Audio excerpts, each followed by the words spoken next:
नमस्कार, मैं हूं चित्रा त्रिपाठी। शाम के 5 बजने वाले हैं। एबीपी न्यूज पर वक्त है सबसे बड़े डिबेट शो महादंगल का। महादंगल में मैं लगातार कथावाचक अनिरुद्धाचार्य की बदजुबानी को लेकर सवाल खड़े कर रही हूं। महिलाओं के लिए जिस तरीके से अनिरुद्धाचार्य ने अभद्र भाषा का इस्तेमाल किया, उससे देश की भी महिलाएं आहत हैं। बावजूद इसके अनिरुद्धाचार्य ने माफी नहीं मांगी है, उल्टा लगातार उनकी बयानबाजी जारी है। अनिरुद्धाचार्य की बदजुबानी का अभिनेत्री दिशा पाटनी की बहन खुशबू पाटनी ने भी विरोध किया था। सोशल मीडिया पर उन्होंने अनिरुद्धाचार्य पर तीखे सवाल उठाए थे। अनिरुद्धाचार्य ने कहा था कि जो लड़कियां 25 साल से ज्यादा की हो जाती हैं, वो 4 जगह मुंह मार चुकी होती हैं। खुशबू पाटनी ने अनिरुद्धाचार्य को देश विरोधी बताया था और ये पूछा था कि ऐसा उन्होंने लड़कों के लिए क्यों नहीं कहा। क्या लड़की अकेले लिव इन में रहती है? खुशबू पाटनी सेना में मेजर रही हैं। इतने बड़े ओहदे पर जरा सोचिए, सेना में मेजर रही हैं खुशबू पाटनी। 10 साल तक सेना में रहते हुए उन्होंने भारत की, देश की सेवा की है। बड़ी खबर यह है कि अनिरुद्धाचार्य की बदजुबानी पर सवाल उठाए जाने के बाद बरेली में दिशा पाटनी के घर पर शुक्रवार सुबह 2 बदमाश बाइक पर आते हैं। ताबड़तोड़ फायरिंग की। हमलावरों की तस्वीर सीसीटीवी कैमरे में कैद हुई है। गैंगस्टर गोल्डी बरार और रोहित गोदारा ने इस हमले की जिम्मेदारी ली है। उनका कहना है कि खुशबू पाटनी ने सनातन धर्म को नीचा दिखाने की कोशिश की है। यह भी आरोप लगाया गया कि खुशबू पाटनी ने संतों का अपमान किया है। घर पर हमले के बाद अभिनेत्री दिशा पाटनी का परिवार सदमे में है। अभिनेत्री दिशा पाटनी के पिता जगदीश पाटनी, जो खुद एक पुलिस अधिकारी रहे हैं, उनका यह कहना है कि संविधान हर नागरिक को बोलने की आजादी देता है। उन्होंने सपने में भी नहीं सोचा था कि बोलने पर इतनी बड़ी घटना हो जाएगी, घर के सामने आकर इस तरह से फायरिंग की जाएगी। सवाल यह है कि बदजुबानी अनिरुद्धाचार्य ने की, इसमें गैंगस्टर की एंट्री कैसे हो गई, किसने कराई? सवाल यह भी है कि बॉलीवुड की एक बड़ी हीरोइन के घर हमला हो गया, ताबड़तोड़ फायरिंग की गई, लेकिन पुलिस को ना कुछ पता चल पाया है और ना ही अभी तक इस केस में किसी की भी गिरफ्तारी हुई है। कई ऐसे सवाल हैं जिसको लेकर महादंगल में आज बड़ी चर्चा करने वाले हैं। खास मेहमान हमारे साथ मौजूद हैं, लेकिन सबसे पहले आपको दिखाते हैं बरेली में बॉलीवुड हीरोइन दिशा पाटनी के घर पर क्या हुआ।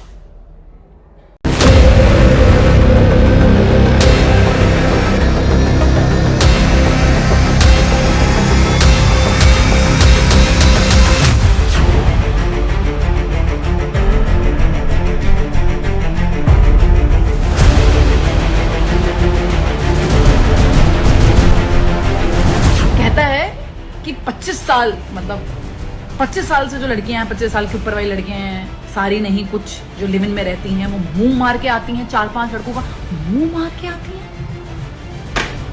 अगर ये मेरे सामने होता ना, मैं इसको समझा देती कि मुंह मारना क्या होता है। के सिविल लाइन इलाके में ये फिल्म अभिनेत्री दिशा पाटनी का जो है वो घर है और यहाँ पर फायरिंग के निशान हैं वो साफ दिखाई दे रहे हैं। संविधान भी है कि अपनी बोलने की आज़ादी तो सभी को है, लेकिन ये हम कभी कल्पना नहीं कर सकते थे कि बोलने का इतना बड़ा नतीजा हमको झेलना पड़ेगा।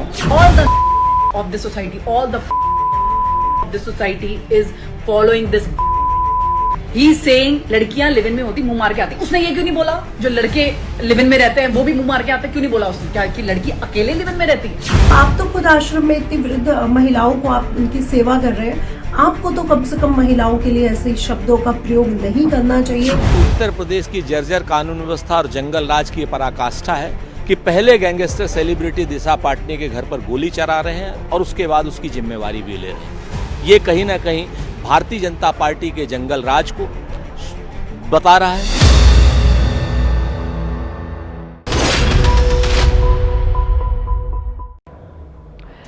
उत्तर प्रदेश में ये गोली चली है। 2027 की शुरुआत में ही वहां पर विधानसभा के चुनाव होने हैं। एक बड़ी हीरोइन के घर के बाहर, वो भी वो महिला जिसकी ओर से बयान दिया गया, वो सेना में बड़े ओहदे पर मेजर रह चुकी हैं। 10 सालों तक जिसने देश की सेवा की हो, पिता ने पुलिस अधिकारी रहते हुए जिसने कंट्रीब्यूट किया हो, उनके घर के बाहर डराने धमकाने की एक कोशिश है या इसके आगे की कोई बड़ी साजिश है? कई ऐसे सवाल हैं जिसको लेकर बड़ी चर्चा करने वाले हैं। खास मेहमानों की मौजूदगी है, उनका परिचय आपसे करवा देती हूं। महंत योग्य उमेश पुरी जी, जूना अखाड़ा से आप हमारे साथ जुड़ चुके हैं स्टूडियो में। आचार्य संजीव अग्निहोत्री जी, आप कथावाचक हैं, स्टूडियो में जुड़े हुए हैं। आप दोनों लगातार अनिरुद्धाचार्य के पक्ष में अपनी बातें कहते हैं। आचार्य राज मिश्रा जी, आप धर्मगुरु हैं, स्टूडियो में हमारे साथ आ चुके हैं। योगिता भयाना जी, सामाजिक कार्यकर्ता हैं, महिलाओं के लिए, बेटियों के लिए खासतौर से लगातार ये काम कर रही हैं कई सालों से, वो भी हमारे साथ स्टूडियो में आ चुकी हैं। अनिरुद्धाचार्य ने जिस तरह का बड़बोला बयान दिया, गलत बयानी की, उसके खिलाफ इन लोगों ने अपनी आवाज को मुखर किया। इसके अलावा विक्रम सिंह जी पूर्व डीजीपी उत्तर प्रदेश के हमारे साथ हैं, मलूक नागर जी महासचिव हैं आरएलडी के, वो भी हमारे साथ जुड़ चुके हैं, आशुतोष वर्मा जी प्रवक्ता समाजवादी पार्टी के, वो भी हमारे साथ जुड़ चुके हैं। सभी का बहुत बहुत स्वागत है। सबसे पहले आपसे ही मुझे लग रहा है मलूक नागर जी अगर हो तो मैं उनसे शुरुआत करना चाहूंगी। मलूक नागर साहब, उत्तर प्रदेश में अब कानून व्यवस्था ध्वस्त हो चुकी है, विपक्ष का यह आरोप है, और अभी तक इतने घंटे बीत जाने के बावजूद पुलिस ये पता लगा पाने में पूरी तरह से नाकाम रही है कि आखिर इसके पीछे कौन से लोग हैं। मलूक नागर जी।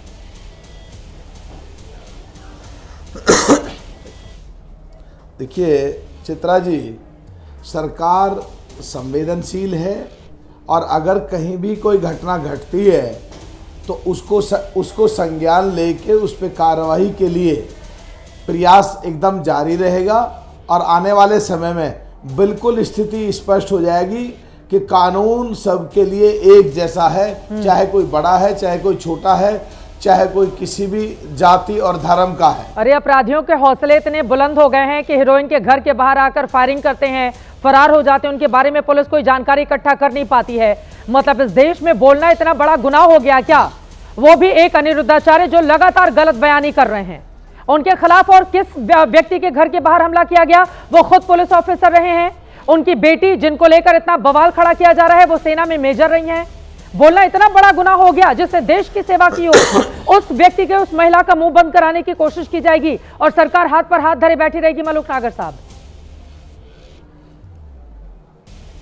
देखिए चित्रा जी, अभी मैंने जवाब दिया है, फिर रिपीट करूं तो उसका कोई जब प्रश्न बैठता नहीं है। मैं एक ही बात कह रहा हूं कि जो लोग कुछ करने वाले होते हैं तो वो तो कर जाते हैं, एक्शन तो सरकार करेगी भी और संवेदनशील है। अच्छा, कुछ लोग तो आपके चैनल पे बैठ के आपके साथ भी इस तरह की अभद्रता कर जाते हैं जो किसी भी कीमत पे नहीं करनी चाहिए।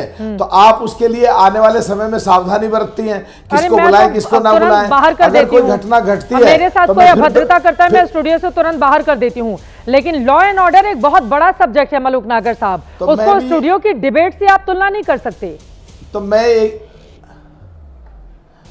फिर कह रहा हूं, मैं फिर कह रहा हूं कि इस पे सरकार संवेदनशील है, संज्ञान लेगी, कार्रवाई होगी। हाँ। और आपको उसका असर आने वाले समय में दिखाई देगा। इसके पहले कि स्टूडियो के अपने मेहमानों के पास में आऊं, विक्रम सिंह जी पूर्व डीजीपी हमारे साथ जुड़ चुके हैं। विक्रम सिंह जी, आप दिशा पाटनी के परिवार के बारे में आप भी बेहतर जानते हैं। ये जो गोलीबारी की गई है, फायरिंग करने के बाद फरार हो गया और उसके बाद बाकायदा इसकी जिम्मेदारी ली जा रही है गैंगस्टर गोल्डी बराड़ और रोहित गोदारा की ओर से। ये सीधे सीधे क्या कानून व्यवस्था पर कुठाराघात नहीं है? इतनी बड़ी हीरोइन बॉलीवुड की, उनकी बहन सेना में मेजर जैसे पद पर, और उनके साथ इस तरह का सुलूक हो रहा है। विक्रम सिंह जी कैसे पकड़ में आएंगे? चित्रा जी नमस्कार। सभी विद्वान पैनलिस्ट को, पूज्य संतरण को मेरा प्रणाम। चित्रा जी, आपने बिल्कुल सही कहा कि बरेली में एक अत्यंत प्रतिष्ठित परिवार के ऊपर इस प्रकार का स्वचालित हथियार से आक्रमण होना, मोटरसाइकिल दोपहिया पे 2 लोगों का आना, और 1 नहीं 2 नहीं 9 गोलियां, 9 गोलियों का इसका तात्पर्य यह है कि 9mm पिस्तौल का इस्तेमाल किया गया जो कि स्वचालित होती है। जगदीश सिंह का यह कहना कि कदाचित उसके द्वारा विदेशी पिस्टल थी, लेकिन विदेशी पिस्टल में अगर सधा हुआ निशाना लेने वाला है, आप गौर से देखें जो लाल निशान है ये दिखाता है कि मारने वाला कोई अनाड़ी नहीं था। इसको शिस्त लेना, निशाना लेना और टारगेटेड और बिल्कुल टारगेटेड फायरिंग करने का इसने अभ्यास किया है। क्योंकि इतने करीने से जो गोली चली है ये एक ही चीज दिखाती है कि शातिर दिमाग का और शातिर हथियार चलाने वाला था। जगदीश सिंह जो पिताजी हैं दिशा के और खुशबू जी के, मैं समझता हूं कि उनको अपनी सावधानी के बारे में और ज्यादा सचेत और सतर्क अब और होना पड़ेगा। जो धमकी और जो कार्रवाई हुई है ये भयावह है, मैं फिर कह रहा हूं भयावह हुई है। बरेली पुलिस बहुत ही व्यवसायिक दक्ष प्रोफेशनल है, उन्होंने कार्रवाई की है। अपराध तो कोई नहीं रुक सकता है, लेकिन ये उम्मीद की जाती है मलूक नागर साहब और किसी को भी, मैं मिस्टर आर्या जो एसएसपी बरेली के हैं उनसे भी कहूंगा, अगर 7 दिन के अंदर मुलजिम और हथियार बरामद नहीं हुए तो हमारी कार्य, जब मैं हमारी कह रहा हूं तो ये सब मेरा ही विभाग है, तो प्रश्न चिन्ह तो लगेंगे ही, सवाल तो पूछे ही जाएंगे और ये कहा जाएगा ये जो अंतरराष्ट्रीय नाम गोल्डी बराड़, रोहित गोदारा, वीरेंद्र चारण और महेंद्र चारण के नाम आ रहे हैं, इन्होंने हिम्मत कैसे की? आपके हमारे उत्तर प्रदेश में इन्होंने दस्तक दी कैसे? और मेरा अपना भी बड़ी विनम्रता के साथ कि हमारे साधु सन्यासियों को, मेरा ये अहोभाग्य रहा है साधु सन्यासियों के चरणों में बैठने का।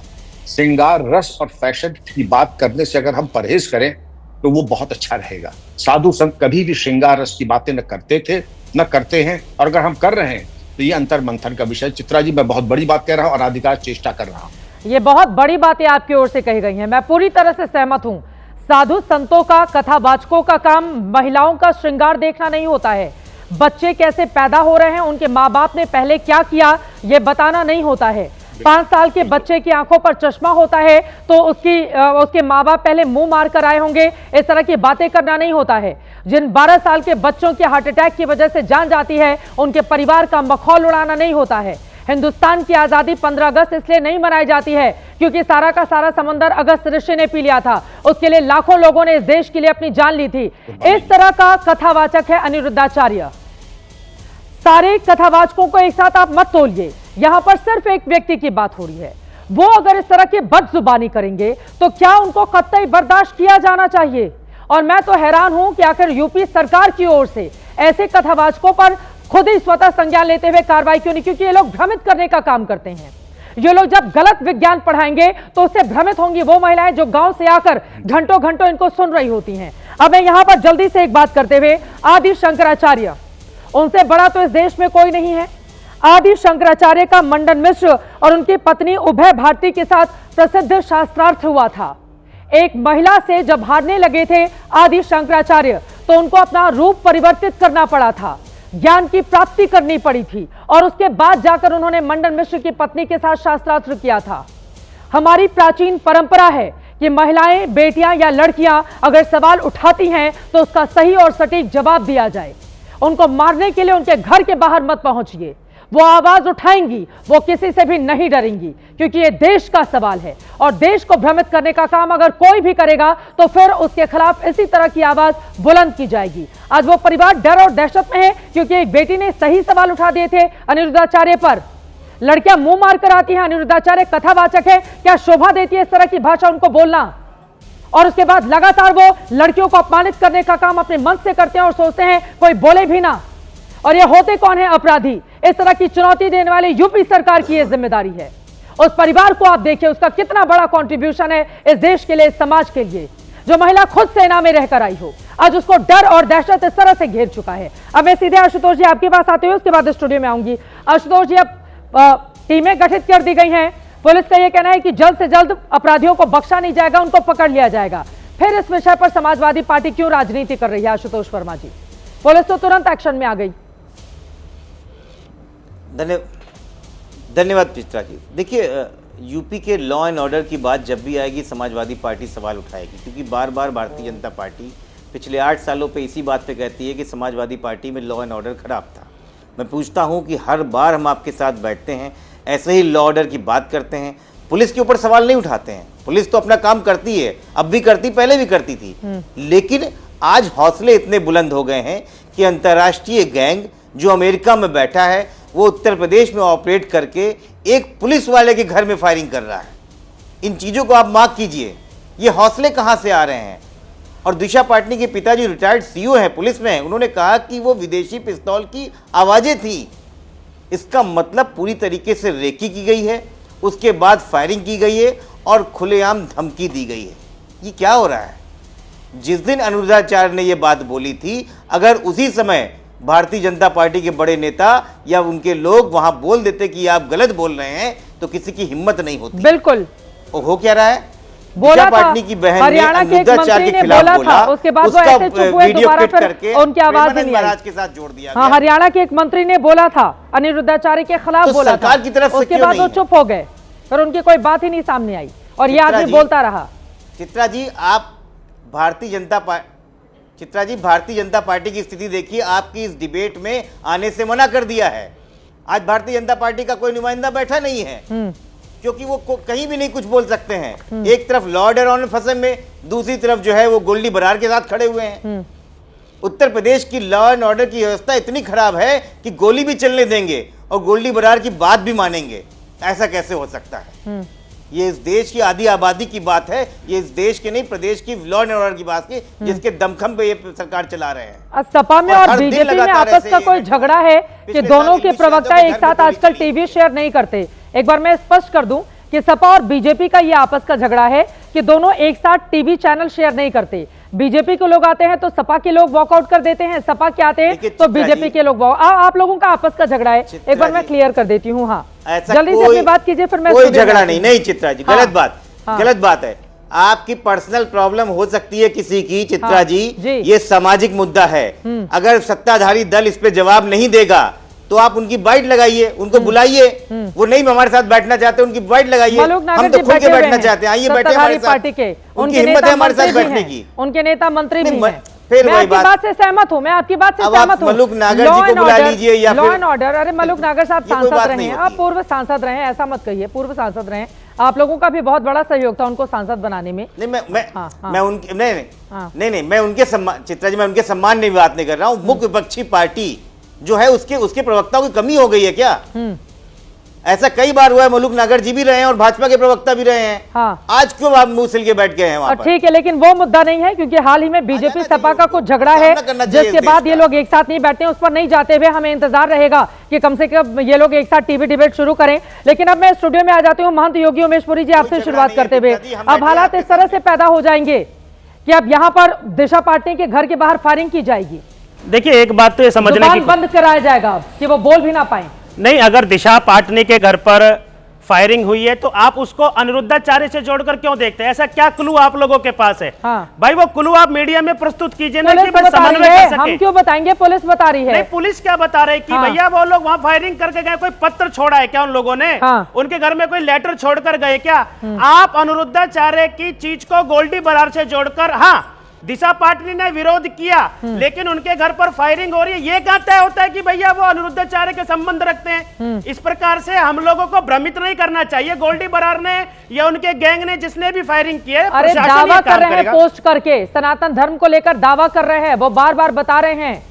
और मेरे ख्याल से अनिरुद्धाचार्य का नाम भी लिया गया है उसमें, इस वजह से योगी उमेशपुरी गोल्डी जी। बरार हो या कोई भी गैंगस्टर हो, सबकी अपनी धार्मिक आस्थाएं होती हैं, अपनी धार्मिक आस्था को कोई व्यक्त कर सकता है। लेकिन इस कृत्य का मैं समर्थन नहीं करता कि कोई गैंगस्टर आता है किसी महिला के घर पर फायरिंग करता है, ये प्रशासन का काम है, हम इसका विरोध करते हैं। लेकिन कोई भी गैंगस्टर हो, उसकी अपनी धार्मिक भावनाएं होती हैं, शायद उनकी धार्मिक भावना अहित हुई होंगी, उन्होंने ऐसा वक्तव्य दिया होगा। लेकिन मैं अभी भी आपके चैनल पर बोल रहा हूं, इन सारी चीजों को आप लोग मिक्सअप मत कीजिए ताकि देश की जनता भ्रमित हो जाएगी। अरे भ्रमित नहीं हो कर रहे, जाएगी। रोहित गोदारा, गोल्डी बरार वो दावा कर रहे हैं, गैंग का दावा है। और कुछ लोग तो ऐसे भी हैं समाज के मानने वाले जो लोग अपनी आवाज को बुलंद कर रहे हैं, कहीं ऐसा तो नहीं किसी के इशारे पर करवा दिया गया हो। नहीं, ऐसे भी इस तरह की मेरे को बातें लगता कही है जा कि रही गोल्डी हैं। बरार हमने कोई देखा है बहुत सारे बड़े बड़े लोगों को रूप बदल कर दूसरा भी काम करते हुए महाराज जी, नहीं, गोल्डी इनकार बरार नहीं हो किया या जा सकता कोई भी है। हो, अगर किसी की धार्मिक भावना अहित हुई है, धार्मिक तो कोई भावनाएं विरोध कर अहित रहा है। होंगी तो क्या इस तरह का विरोध काम करेंगे? तरीका अलग हो और ये सकता धार्मिक भावनाएं क्या है? नहीं, मुंह विरोध मारने का वाला तरीका बयान अलग हो सकता है हाँ। कि आप विरोध कीजिए, लेकिन किसी के घर पर गोलाबारी करना या ये फायरिंग करना,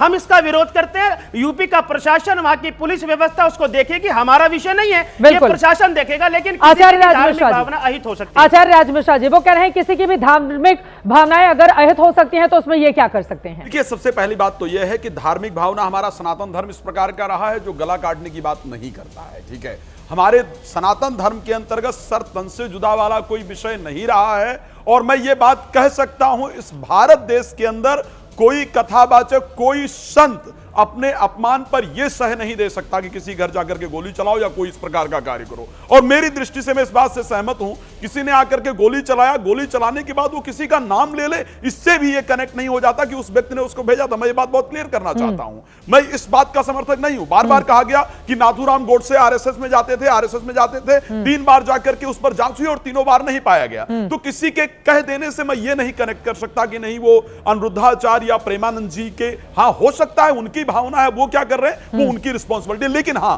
मैं इस बात को बार बार कहता हूं कि व्यासपीठ की अपनी मर्यादा है। और इस देश के किसी भी कथावाचक का मैं बड़ा स्पष्ट कह सकता हूं, मैं संस्कृत का वो श्लोक दोबारा बोल रहा हूं। संस्कृत में कहा गया कि व्यासाय विष्णु रूपाय, विष्णु और उसके साथ व्यास रूपाय विष्णुवे, जो व्यास पीठ पर बैठा है वो स्वयं परमात्मा का स्वरूप है और परमात्मा स्वयं व्यास के स्वरूप में विराजमान करते हैं और व्यास पीठ पर बैठ करके परमात्मा तत्व की बात करनी चाहिए। व्यास पीठ पर बैठ करके नौटंकी नहीं होनी चाहिए। बिल्कुल। व्यास पीठ पर बैठ करके कौन क्या पहनता है, कौन क्या खाता है, कौन कैसे रहता है, अगर इस बात पर हम चर्चा करना शुरू कर देंगे तो फिर व्यास पीठ की मर्यादा खत्म हो जाएगी। उस बात की चर्चा के लिए अनेकों सभाएं हैं, अगर आपको ऐसा लगता है तो अनेकों सभाओं में जाइए। उस बात के लिए बहुत सारी एनजीओ हैं, उस बात के लिए कोर्ट है, उस बात के लिए सरकार है, वो अपनी बात उठाए। लेकिन अगर व्यास पीठ पर कोई बैठता है तो व्यास पीठ पर ब्रह्म तत्व की चर्चा होनी चाहिए और जो उस चर्चा को छोड़कर, शास्त्र बड़ा स्पष्ट कहता है और मैं सबको कह रहा हूं, सब शीतल नहीं त्याग ही नीति, सबके समान, सब में समान दृष्टि जो रख सकता है वो शायद व्यासपीठ का अधिकारी है। और जो व्यक्ति स्त्री और पुरुष के अंदर, चाहे वो कोई है, मैं अनिरुद्धाचार्य या बाकी चार्य किसी का नाम नहीं ले रहा हूं, लेकिन मैं सत्य कह रहा हूं, जिस व्यक्ति के अंदर भी व्यासपीठ पर बैठने के बाद ये भावना आ जाए कि ये स्त्री है, ये पुरुष है, ये छोटा है, ये बड़ा है, ये ऊंचा है, ये नीचा है, तो वास्तविकता में वो व्यासपीठ पर बैठने लायक नहीं हो सकता। अरे अनिरुद्धाचार्य तो महिलाओं का मेकअप तक देखते हैं, खुद मैंने उनके कितने वीडियो देखे, अपने तो पूरा काजल लगाकर श्रृंगार करके खूब मेकअप करके बैठते हैं, महिलाओं का वो मेकअप देखते हैं, महिलाओं पर अभद्र टिप्पणी करते हैं। ये बिल्कुल सही बात है कि व्यासपीठ पर बैठा हुआ इतना बड़ा नुमाइंदा जो कथावाचक है, जिसको सुनने के लिए बड़ी तादाद में लोग आते हैं, वो इस तरह का बड़बोलापन करे। और मैं हैरान होती हूं जब हमारे साधु संत इस विषय पर चुप्पी साध लेते हैं। उनकी क्या मजबूरी है? नहीं, इस देश के साधु संत हैं, आपकी क्या मजबूरी है? आपको ऐसा क्यों लगता है कि एक आदमी लगातार गलत बयानी करता रहे और आप लोग आकर उसको चुप कराने की हिम्मत तक नहीं दिखा सके? चित्रा जी, एक बात क्या दिक्कत हो गई है सनातन धर्म के बड़े बड़े पुरोधाओं की? मैं एक बात कह दूं, और एक लड़की उसका शिकार हो रही है जिसकी कोई गलती नहीं है, उसने अनिरुद्धाचार्य के बड़बोलेपन को लेकर बयान दिया था, उसके घर के बाहर फायरिंग हो रही है। चित्रा जी, मैं एक बात बड़ा क्लियर कह देता हूं, स्वामी रामभद्राचार्य जी ने अगर प्रेमानंद जी पर कोई टिप्पणी की तो हम लोग वो लोग थे जिन्होंने स्वामी रामभद्राचार्य जी के भी अगेंस्ट बोलने की हिम्मत दिखाई थी और हमने बोला था, हमारे भारतीय सनातन के अंदर ही ये है कि व्यक्ति के शब्दों के लिए अगर गलत बोलता है तो हम उसके अगेंस्ट खड़े होते हैं और होते रहेंगे, वो चाहे जितनी बड़ी पोजीशन पर हो। लेकिन जो किसी व्यक्ति ने अच्छे कार्य किया है हम उसका सम्मान करते हैं, कोई व्यासपीठ का अपमान करेगा तो हम उसके अगेंस्ट भी खड़े होंगे। ये कहना कि भारतीय साधु संत नहीं बोलते हैं, बहुत सारे संतों ने, बहुत सारे अखाड़ा ने, इवन शंकराचार्य ने, स्वामी रामदेव ने, आपने स्वयं स्वामी रामदेव का रिपोर्ट दिखाया भाई, स्वामी रामदेव इस देश के लिए एक सम्मानीय व्यक्ति हैं, एक सम्मानीय संत के रूप में काम करते हैं और उन्हें कहा कि किसी भी व्यासपीठ पर या किसी व्यक्ति को इस प्रकार की ओछी बात नहीं करनी चाहिए। तो व्यास मंच पर बैठ करके श्री रामचरितमानस की बहुत सुंदर चौपाई, और ये मैं कहना चाहता हूं एक्चुअल में सभी कथावाचकों के लिए इंपॉर्टेंट है, श्री रामचरितमानस में गणिका का वर्णन आता है, उत्तरकांड खोल करके देख लीजिएगा, लिखा है पाई न कहि गति पतित पावन राम भज रे सट मना, गणिका अजामिल व्याध गित सुखचादि खल तारे घना। वहां पर बेश्या लिखा जा सकता था, गणिका वही थी, लेकिन उन्होंने सुंदर शब्द का प्रयोग किया जहां गणिका शब्द का प्रयोग किया। मैं बार बार कहता हूं भाई कि आप कृष्ण कथा करते हैं आप लोग, और कृष्ण कथा में जहां पर कुब्जा, जिसको सुंदरी कहते हैं भगवान कृष्ण जाकर के, और उस किस कथा को करके के हम अपनी भावनाओं को नहीं परिवर्तित कर पाते, जहां पर सुखदेव जी स्वयं जा रहे होते हैं एक तालाब में और वहां कुछ लड़कियां स्नान कर रही होती हैं, व्यास जी जब उनसे पूछते तो कहते हैं उसकी नजर में कोई स्त्री पुरुष है ही नहीं। यानी तो कि वो कथावाचक ने खुद ही नहीं पढ़ा ना, यही तो बात है। अब जब वो शास्त्रों का सही तरीके से अध्ययन करेंगे तभी तो सही बात बताएंगे। वो पढ़ रहे हैं समाज में महिलाएं मेकअप कैसे कर रही हैं, महिलाएं मुंह मार रही हैं कि नहीं मार रही हैं, महिलाओं और लड़कियों के ऊपर टिप्पणी जब आदमी वो खुद ही करेगा तो शास्त्रों का अध्ययन कहां से करेगा? योगिता भयाना जी, लेकिन आप लोगों ने भी लगातार अनिरुद्धाचार्य को लेकर अपनी आवाज को बुलंद करने का काम किया है, और मैं चाहूंगी बनारस की वो तस्वीरें भी दिखाइए जहां पर महिलाओं ने आकर जबरदस्त विरोध किया था अनिरुद्धाचार्य को लेकर। योगिता भयाना जी, अब आज की घटना के बाद जो बरेली में हुआ है खुशबू पाटनी के घर, क्या आप लोगों को भी डर लगेगा? देखिए, मैं कैसे बोलूं कि डर नहीं लगेगा, क्योंकि इस तरह के जो गुंडे मवाली जिन गैंगस्टर्स को जो शय मिली है वो कहीं ना कहीं सरकारों का संरक्षण है। अनिरुद्धाचार्य जैसे को लोग वो फॉलो करते हैं, मतलब उसके लिए उन्होंने फायरिंग कर दी।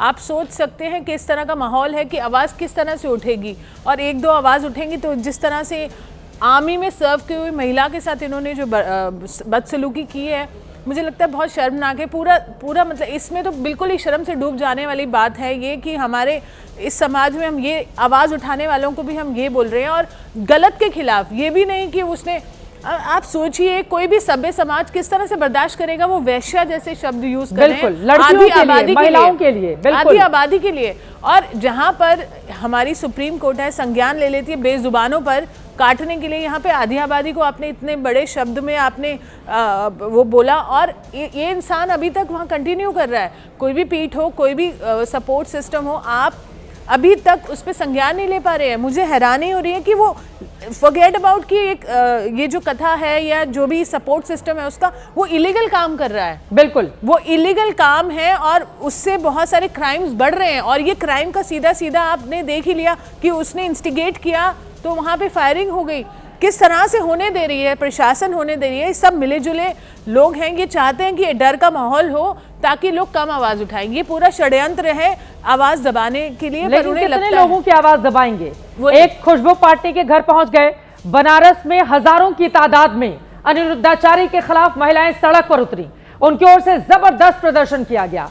हाल ही में एक कथावाचक कानपुर के हैं, उनकी सभा में हजारों की तादाद में महिलाएं आई हुई थी, उनकी ओर से प्रदर्शन किया गया। ये बनारस की तस्वीरें दिखा रहे हैं। अनिरुद्धाचार्य ने बेटियों को लेकर जो बयान दिया है उसके खिलाफ ये महिलाएं सड़कों पर उतरी हुई थी। किन किन लोगों का मुंह बंद कराया जाएगा? आचार्य संजीव अग्निहोत्री जी, अब सीधे आपके पास आते हुए, कितनी महिलाओं का मुंह बंद करवाइएगा?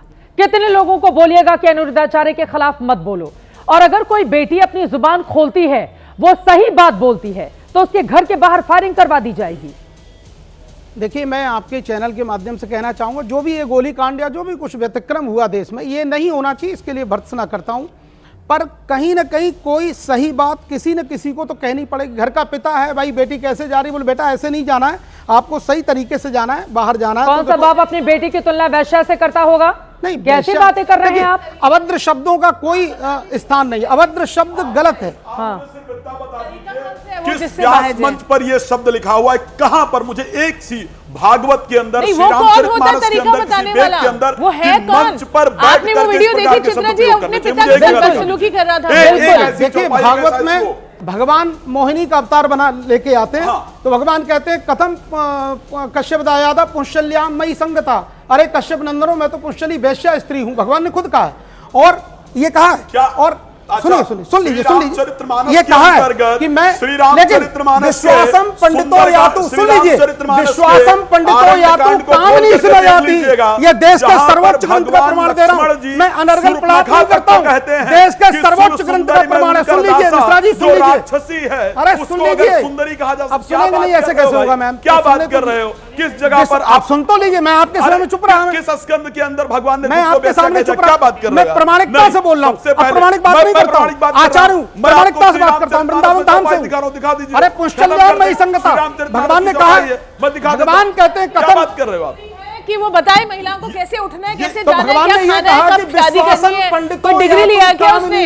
अपने पिता के साथ उसने बदसलूकी की और वो वीडियो वायरल हुआ। पंडितों को कभी भी वेश्या स्त्री का विश्वास नहीं करना चाहिए। तो उन्होंने कहा नहीं नहीं देवी जी, हमें आपका विश्वास है, ये हमारी भारतीयता। लेकिन भगवान ने कहा है कि मैं तो पुष्यली स्त्री हूं, मैं वेश्या हूं, और वेश्या का विश्वास मत करिए। तो जो किस स्कंद में जो व्यवस्था है, अष्टम स्कंद में, नहीं, क्या हर घर की महिला वेश्या है? आचार्य संजीव अग्निहोत्री जी होते कौन है आप लोग इस तरह की भाषा बोलने वाले? क्या हर उन्होंने तो कहा है कि हर घर की महिला, आप अपने घर की महिलाओं को बोलेंगे क्या ऐसा? आचार्य संजीव अग्निहोत्री जी, गलत बात है ये, पढ़ना पड़ेगा, गलत बात है ये, गलत बात है ये। श्लोक का आप इधर को उधर मत कीजिए। ऐसे ही श्लोक के चक्कर में वो शूद्र पशु नारी वाला भी कहाँ का कहाँ चला गया। सही उसका विश्लेषण कीजिए, ऐसा नहीं होगा।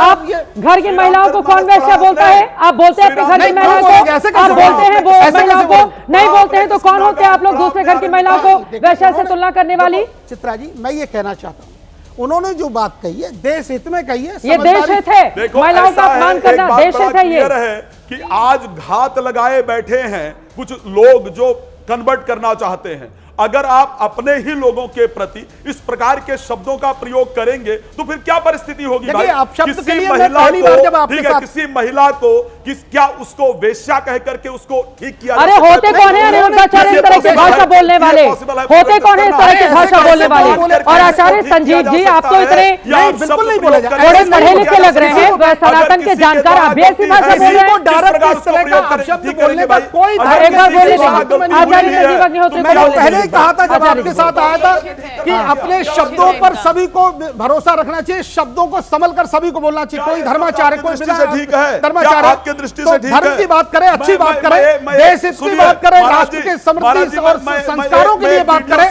और मैं एक वीडियो क्लिप सुना रहा हूं, मैं किसी का विरोधी नहीं हूं लेकिन फिर भी बता रहा हूं, मैं एक वीडियो क्लिप सुना रहा हूं, इस क्लिप को सुनकर के बोलिएगा क्या ये भाषा एक्चुअल में प्रयोग करने वाली भाषा थी? मैं बड़ा क्लियर सुना रहा हूं, एक बार सुन लीजिएगा। अति सुंदर, कितनी सुंदर थी उसको सुनिएगा। और माता सीता अति सुंदर थी, इसलिए रावण ने माता सीता का हरण क्यों किया? सुंदरता के कारण। बहुत सारे कारण रहे होंगे माता सीता के हरण में, पर यह भी एक कारण था। हद हो गई, कमाल हता सीता अति गर्भेण रावणा अति दानिर बलिर वृद्धो अति सर्वत्र वर्जयेत। यहाँ अतिक्रमण के लिए वो कह रहे हैं, अतिक्रमण अगर किसी का होगा तो उसका दंड तो मिलना चाहिए किसी को भी। वही वाली बात आ रही है। इस पूरी वीडियो को थोड़ा सुन लीजिए, 10 सेकंड और शांति रखिए। अब 10 सेकंड सुनिए। तो बहुत लोग गए थे, इसलिए कहा गया है, अरे भैया हमने एक दिन कथा में कहा, 1 वर्ष पहले कथा में हमने कहा था कि स्त्रियों का अति सुंदर होना यह गुण नहीं दोष है। अब क्या करेंगे बताइए? आप क्या कहेंगे अपने घर की बहन बेटी को? बेटा नहाओ मत, सुंदर मत बनो। अगर सुंदर हो जाओगी, परमात्मा को सुंदरता का स्वरूप कहा जाता है। आप सौभाग्यशाली हैं कि आपको परमात्मा ने अंगहीन नहीं बनाया है। आप सौभाग्यशाली हैं कि परमात्मा ने सुंदर कर ही परमात्मा सभी को सौंदर्य प्रदान करते हैं और कर्मानुसार व्यक्ति सुंदर होता है और वो उसके कर्मों के अनुसार सुंदर है। सुंदर व्यक्ति को भगवान भी पसंद करते हैं। सुंदर व्यक्ति अलंकार गलत बयानी करने, अलंकार लोगों को गुमराह करने, 15 अगस्त का अलग पाठ पढ़ाने, लड़कियों के खिलाफ बदजुबानी करने के खिलाफ और हम लोगों को लेकर जिस तरह की टिप्पणी की है अनिरुद्धाचार्य ने, उनके खिलाफ तो एक्शन हो जाना चाहिए। अब पता नहीं किस इंतजार में उत्तर प्रदेश की सरकार भी बैठी हुई है। वो आपके युवाओं को गलत पढ़ा रहा है, वो गलत तरीके से 15 अगस्त का विश्लेषण करता है, वो मां सीता और मां द्रौपदी के बारे में गलत उनके चरित्र को सामने रखता है और उसके बावजूद उसको सुना जा रहा है। विक्रम सिंह जी कुछ कहना चाह रहे हैं, उसके बाद मैं फौरन आ रही हूँ। विक्रम सिंह जी, ये सारा बवाल तो यहीं से आया ना, यहीं से आया है सारा बवाल। साधु संतों की एक मर्यादा होती है चित्रा जी, और मैं चूंकि उनके बीच में बहुत रहा हूं और अंतर्राष्ट्रीय ख्याति प्राप्त सबसे सर्वोच्च संत हैं, मैं नाम नहीं लूंगा, मगर मैं बताना चाहूं माता आनंदमयी, देवरहा बाबा और तमाम इस श्रेणी के संतों का, उनका साफ मत था कि साधु संतों को स्त्री सौंदर्य श्रृंगार रस इसकी चर्चा नहीं होनी चाहिए। और उन सब की, और जो लोग पथभ्रष्ट होते हैं उनको कहा जाता है स्त्री लोलुप। ध्यान से सुने, अब मैं बात आ रहा हूं कटु बातें करने के लिए। उसको कहा जाता है स्त्री लोलुप, और स्त्री लोलुप होना रसातल में जाने के योग्य होता है। संत ज्ञानेश्वर ने अपनी गीता ज्ञानेश्वरी में लिखा है कि साधना पथ में 99% पथभ्रष्ट हो जाते हैं और स्त्री और उसके सौंदर्य के ऊपर बातें करते हैं। इससे परहेज करें। स्त्री का चित्र, स्त्री का चित्रण और सौंदर्य इसकी चर्चा न करें। कहा वो एक चरित्र था और कहा आज हम लोग इतने जो है रसातल में जा रहे हैं। ये बिल्कुल ही मैं इसकी निंदा करता हूं। साधु संतों को केवल संतत्व की, शास्त्रों की बात करनी चाहिए। स्त्री के सौंदर्य की मीमांसा उनको शोभा नहीं देती है। और वो पिता क्या है जो अपनी पुत्री के सौंदर्य की मीमांसा कर रहा है? बिल्कुल तो अंधेर हो गया। चित्रा जी एक चीज और, मैंने अपने जीवन में 2 कॉस्मेटिक्स इस्तेमाल की है, कड़ुआ तेल और लाइफ बॉय साबुन। और मैं चाहता था कि संत कम से कम, इनसे ज्यादा संत तो मैं हूं जो इस तरीके के जो प्रसाधन और ब्यूटी पार्लर जाकर के आकर के लोगों को प्रवचन दे रहे हैं। ये कौन सा संतत्व है? आप अपनी वेशभूषा देख लीजिए। मैं निंदा नहीं करना चाहता हूं, आलोचना नहीं करना चाहता हूं, लेकिन इतना श्रृंगार रस में जो खुद डूबा है उसको कोई औचित्य नहीं है कि किसी को उपदेश की भाषा का इस्तेमाल करें। और इतनी गंदी गंदी भाषा का वो इस्तेमाल करते हैं, उनके खिलाफ तो एक्शन हो जाना चाहिए था। पता नहीं किस बात का इंतजार किया जा रहा है, पता नहीं किस बात का इंतजार किया जा रहा है। एक बार जल्दी से आप अपनी बात कीजिए, फिर मैं आशुतोष जी के पास जाऊंगी। और ये वाक्य जब डीजीपी साहब कह रहे थे तो मुझे वो शब्द बड़ा अच्छा लग रहा था, भागवत के मुझे इन सब शब्दों को सुनकर के लगता है कि शायद इस प्रकार के जितने भी कथावाचक हैं वो एक्चुअल में कथावाचक है ही नहीं। भागवत में जहां व्यास के चरित्र का, जहां व्यास गद्दी पर बैठने वाले व्यक्ति का बात की गई है, वहां पर उनकी क्वालिटी बताई गई है। सर्वधर्म विभ्रांता स्त्रैणा पाखंडवादिना सुख शास्त्र कथोचारे त्याज्य यदि पंडिता, ऐसे लोगों को त्याग देना चाहिए जो इस प्रकार की चर्चा करता हो, जो पाखंड की चर्चा करता हो, जो स्त्रैणा हो, जो स्त्रैण हो। इस प्रकार के व्यक्ति को वाक्य व्यासपीठ पर बैठने का अधिकार नहीं होता है। और ऐसे में सबसे ज्यादा तो सनातन धर्म का ही नुकसान कर रहे हैं ना, वो सनातन धर्म जिसको न जाने कितनी सदियों से जगह जगह पहुंचाने का काम चल रहा है। ऐसे बहुत सारे चेहरे आपको नजर आ जाएंगे जिनको कोई नहीं जानता, लेकिन वो सनातन के लिए बहुत काम कर रहे हैं। महंत योगी उमेश पुरी जी, अब मतलब आज आप बहुत शांत हैं। पहले तो हमने देखा अनिरुद्धाचार्य, लेकिन मुझे लग रहा है जिस तरह का बड़बोलापन लगातार उनकी ओर से दिखाया गया, आप भी थोड़े आहत हो गए हैं अब उनके बयान से। पहले तो बड़ा समर्थन किया, लेकिन विक्रम सिंह जी ने सही बात कही ना, क्या गलत कहा उन्होंने? देखिए, जितने भी पैनलिस्ट है सबके अपने वक्तव्य, सबका सम्मान है। हम यहाँ पर क्या है कि हम यहाँ विचारों का विरोध करने के लिए ही आए। भाई उसके क्या विचार है, उसके क्या विचार, व्यक्ति विशेष का विरोध नहीं है, उसके द्वारा विचार प्रकटीकरण होते हैं, उसका हम विरोध करते हैं। अनकॉन्स्टिट्यूशनल है, विचार नहीं है, वो इलीगल चीजें बोलते हैं। मुझे बोलने दीजिए। अगर कॉन्स्टिट्यूशन पे जाए तो अब मैं बोलूं, अब आप मेरे विषय में मेरी बात में आप रोक टोक करेंगे तो फिर मैं भी बोलूंगा। नहीं, मेरे विषय में आप रोक टोक करेंगे तो फिर मैं भी बोलूंगा आप लोगों को, क्योंकि आप बोलने नहीं देंगे। भाई मुझे विषय तो रखने दो ना। जब आप लोग बोल रहे थे मैं शांत बैठा था, चित्रा जी ने बोला आज आप बहुत शांत बैठे हो, अब आप बीच में इंटरप्ट करते तो मुझे बोलना पड़ेगा। अभी तो मैंने कुछ बोला ही नहीं भाई। रावण का अभी तो मैंने कुछ बोला ही नहीं है। मेरी किस बात पर आप आग बबूला होगा मैं नहीं जानता, लेकिन मैं अपनी बात को प्रारंभ करने से पहले एक बात बिल्कुल स्पष्ट कर दूं। मुझको लगता है कि बोल देनी चाहिए कि सरकारों का संरक्षण प्राप्त है। देखिए, गोल्डी बरार हो, कोई भी गैंगस्टर हो, उसको उत्तर प्रदेश की सरकार का कोई संरक्षण प्राप्त नहीं है। यहाँ डीजीपी साहब बैठे हैं, अगर डीजीपी साहब इस बात का समर्थन करते हैं, जो महिला इस डिबेट में मेरे सामने बैठी है, तो वो क्षमा मांगे कि उनके पास ये प्रूफ कहां से आया कि सरकार का संरक्षण प्राप्त है। मैं खंडन करता हूं, मैं डिबेट पर आता हूं। अब मैं डिबेट पर आता हूं। मेरी हाथ जोड़कर विनती है कि प्रत्येक कथा व्यास जो व्यासपीठ पर बैठा है, चाहे श्री रामचरितमानस हो, श्रीमद् भागवत हो, उसमें वर्णित बातों का उल्लेख करना चाहिए। अन्यत्र हम जिन जिन चीजों का उल्लेख कर रहे हैं उस पर नियंत्रण करना चाहिए। लेकिन चित्रा जी, मैं आपके चैनल पर बोलता हूं, लेकिन मुझे बोलने दीजिएगा, रोकिए मत। मैं हाथ जोड़कर विनती करता हूं चित्रा जी, मैं काम बोल रही हूं। सनातन के अंदर 100 प्रकार की कमियां है। आज हम इधर बैठे हमारा विरोध करने के लिए बैठे। सुनिए पूरी बात बोल लूं, मैं रिक्वेस्ट करूंगा, पूरी बात बोल लूं, सनातन में कमी नहीं है। अरे भाई पूरी बात बोल लूं, सनातन में 1000 प्रकार की कमियां है। इसको देखने के लिए लोग बैठे, लेकिन सनातन की अच्छाइयों को देखने के लिए नहीं बैठे। राज मिश्रा जी, मेरी आपसे हाथ जोड़कर विनती, अगर आप मेरा समर्थन करें, मेरा समर्थन करें, तो कभी आप एबीपी न्यूज पर ये भी बोलिए, यहाँ पर बोलिए कि सनातन के हमारे धर्माचार्यों के बारे में आप कल्पना करें कितना बड़ा कुठारा घात हमें कितनी निर्लज्जता के साथ डुबाया जा रहा है। आप कल्पना कीजिए। मैं कह रहा हूं इसी चैनल पर आप आइए, मैं भी आता हूं। और ये बहन जी बैठी यहाँ पर, कई बार ये सनातन का विरोध करती हैं, मैं इनको स्वागत करता हूं, सम्मान देता हूं कि बहन जी सनातनियों का नहीं, और हलाला पर यहाँ पर डिबेट करे, हलाला पर डिबेट करे। बिल्कुल होना चाहिए। मुझे लगता है कि आप मैं बिल्कुल कह रहा हूं, बहन जी कभी हलाला पर विरोध करें, लेकिन बहन जी के मुंह से कभी हलाला पर शब्द नहीं निकलेगा।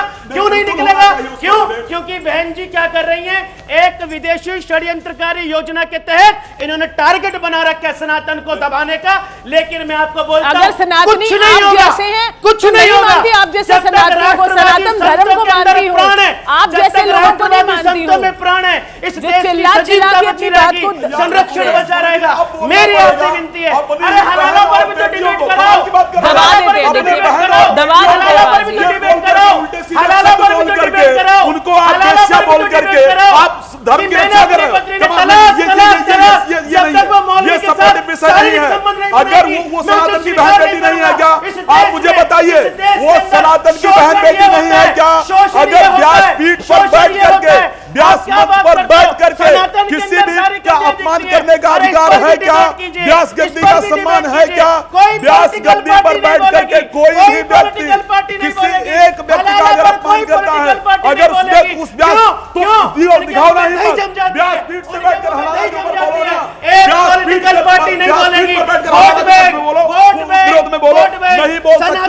व्यासपीठ पर बैठ करके हलाला के विरोध में बोलना नहीं होगा। चाहते हैं या आप लोग धर्म सुधार कर रहे हैं? आपको क्षमा नहीं करेंगी, नहीं क्षमा करेंगे आने वाली पीढ़ी आपको। आपकी गिनती भी उसी रूप में होगी। ठीक है, मैं उमेश जी चैलेंज करता हूँ, हलाला के पक्ष में बुलवाइए, हर व्यासपीठ पर बैठ करके आधे घंटे बोलिए व्यासपीठ वाले बोले, हलाला पर बोलिए, कर लेंगे चर्चा उस पर भी। उसको सपोर्ट करें तो दारू पी, सुन लीजिए, ये खुली छूट दे देंगे, ये खुली छूट देंगे उसको। मलूक नागर जी क्लोजिंग कमेंट जल्दी से। मलूक नागर साहब क्लोजिंग कमेंट जल्दी से। मलूक नागर साहब, गोली लादो। चित्रा जी इतना बोलते हैं, ये कहाँ से सनातनी है, कहाँ सनातन धर्म ने ये सब बताया? देखिए, सनातन नहीं हो सकता क्या? ऐसी बकबक करने वाला सनातनी तो हो नहीं सकता। आप बहुत ही बकबक कर रहे हैं, बहुत बकबक कर रहे हो आप। सनातन धर्म की बहुत रिस्पेक्ट है, आप जैसे गधों की कोई रिस्पेक्ट नहीं है हमें। बहुत ही ज्यादा ढैचू गधों की तरह। गरीब लड़कियों के लिए काम करती हैं, वो जो रेप पीड़ित महिलाएं हैं वो उसके लिए योग्यता काम करती हैं। ढैचू वही गधे हो आप, गधे। सिरदर्द हो गया मेरा। चित्रा जी रोको इनको। अरे वो नहीं रुकते हैं ना योगी उमेश पुरी जी, मैंने गलती कर दी है बोलकर। हाँ बोलिए मलूक नागर साहब क्लोजिंग कमेंट जल्दी से। इतना ऐसे कोई सनातनी करता है? आप बताइए। मलूक नागर साहब क्लोजिंग कमेंट। अगर संत इस प्रकार बोलेगा वो संत नहीं होता। तुम क्या संत की कहाँ से? तुम क्या कहाँ संत संत? की कौन परिभाषा? सी संत होता है? संत की लक्ष्मण रेखा होती है, नकली संत बदजुबानी नहीं करते हैं। संत इस तरह से अरे धमकी देने के लिए खड़े हो गए। नकली बैठ जाइए। आप सब नकली आपका चरित्र नकली है, नकली। आपका व्यवहार नकली है, नकली। खुले आप टीवी पर बोल रहे हैं नकली नकली। महिलाओं के ऊपर नहीं चिल्लाते हैं, महिलाओं के नकली ऊपर नहीं भगवाधारी, नकली भगवाधारी। आपने संत बनाया, अरे चूना नकली। अखाड़े की परंपरा चुप से नकली निकल अरे, रहे हो। चुप। तुम होती कौन है? मैं बोलने वाली? आराम से कौन होती है बोलने वाली है? नकली यहाँ आदमी। पर सवाल बड़ा ये है, व्यक्तिगत लड़ाई नहीं नकली लड़ी जाएगी। सनातनी। यहाँ पर बदजुबानी, नकली आदमी, यहाँ और आप पर बोलती भी नहीं है। बदजुबानी जो की गई है, बदजुबानी जो की गई है उसके खिलाफ करवा दो। मैंने अभी फायरिंग करवा दी। कम्युनिस्ट महिला बिठाई हुई है, सनातन विरोधी। सनातन वक्त हमें इतने की इजाजत देता है। आप तमाम मेहमानों का बहुत धन्यवाद हमारे साथ चर्चा का हिस्सा बनने के लिए। लेकिन दर्शकों को हम यहाँ पर बताते चले, ये अपने आप में बेहद दुर्भाग्यपूर्ण है कि अगर अनिरुद्धाचार्य की बदजुबानी को लेकर किसी महिला की ओर से, जिन्होंने सेना में 10 साल तक मेजर जैसे पद पर कंट्रीब्यूट किया हो, देश की सेवा की हो, उसके घर के आगे अगर इस तरह से फायरिंग की जाएगी, परिवार को डर और दहशत में रहने के लिए मजबूर किया जाएगा, तो ये अपने आप में बेहद दुर्भाग्यपूर्ण स्थिति हमारे देश के लिए है। उम्मीद है कि यूपी पुलिस जल्द से जल्द इन लोगों को गिरफ्तार करे और ऐसे लोगों के खिलाफ सख्त कार्रवाई होनी चाहिए। कार्रवाई तो वैसे अनिरुद्धाचार्य के खिलाफ भी होनी चाहिए, ताकि वो गलत बयानी करना, झूठ बोलना, महिलाओं का अपमान करना और देश को दिग्भ्रमित करना तत्काल छोड़े। अभी के लिए दीजिए इजाजत। देश और दुनिया की तमाम खबरों के लिए आप देखते रहिए एबीपी।